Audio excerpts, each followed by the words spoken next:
যখন শরীরে কোনো রোগ হয় তখন শরীরে আগে থেকে কিছু লক্ষণ দেখতে পাওয়া যায়, মানে লক্ষণ দেখে বোঝা যায় কিছু একটা হতে চলেছে। একইভাবে কিছু লক্ষণ বা কোয়ালিটি দেখে বোঝা সম্ভব যে আমরা সফল হব নাকি সফল হতে পারবো না।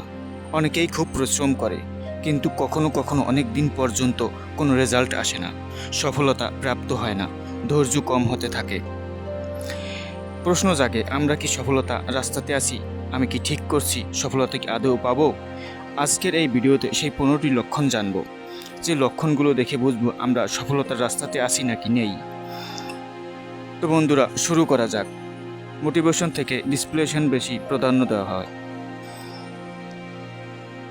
যদি আপনাকে প্রশ্ন করি যে রোজ সকালে ঘুম থেকে ওঠার পর প্রথম কাজ কি, যে 90% লোকেরই প্রথম কাজ হচ্ছে ফোনকে চেক করি।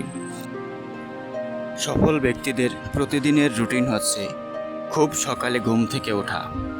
আপনি প্রতিদিন সকালে কয়টায় ঘুম থেকে ওঠেন? প্রতিদিন সকালে ফজরের নামাজ পড়ার পরে আর ঘুমানো উচিত না। বিশ্বের যে সমস্ত ব্যক্তিরা সফল হয়েছেন, বড় বড় ব্যক্তিরা, বড় বড় মানুষরা যারা সফল হয়েছেন, তারা খুব সকালে ঘুম থেকে জাগতেন। আমাদের প্রিয় নবী হজরত মুহাম্মদ সাল্লাল্লাহু আলাইহি সাল্লাম বলেছেন, তিনিও বলেছেন যে খুব সকালে ঘুম থেকে ওঠা, ফজরের নামাজের পরে আর ঘুমানোই উচিত না। এইটা সফলতার প্রথম ধাপ।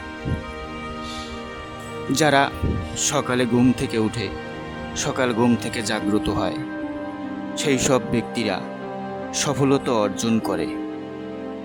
কারণ যে ব্যক্তি সকালে ঘুম থেকে উঠে, সে ফজরের নামাজের পরে যে টাইমটা হয়, যে সময়টা পাওয়া যায়, এই সময়ে পড়াশোনায় ব্যস্ত থাকতে নিজেকে ব্যস্ত রাখা যায়, বা যে কোনো কাজে নিজেকে ব্যস্ত রাখা যায়।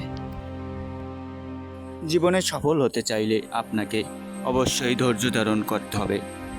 আল্লাহ তাআলা বলেছেন, আমি নিশ্চয়ই সবরকারীদের সাথে আছি।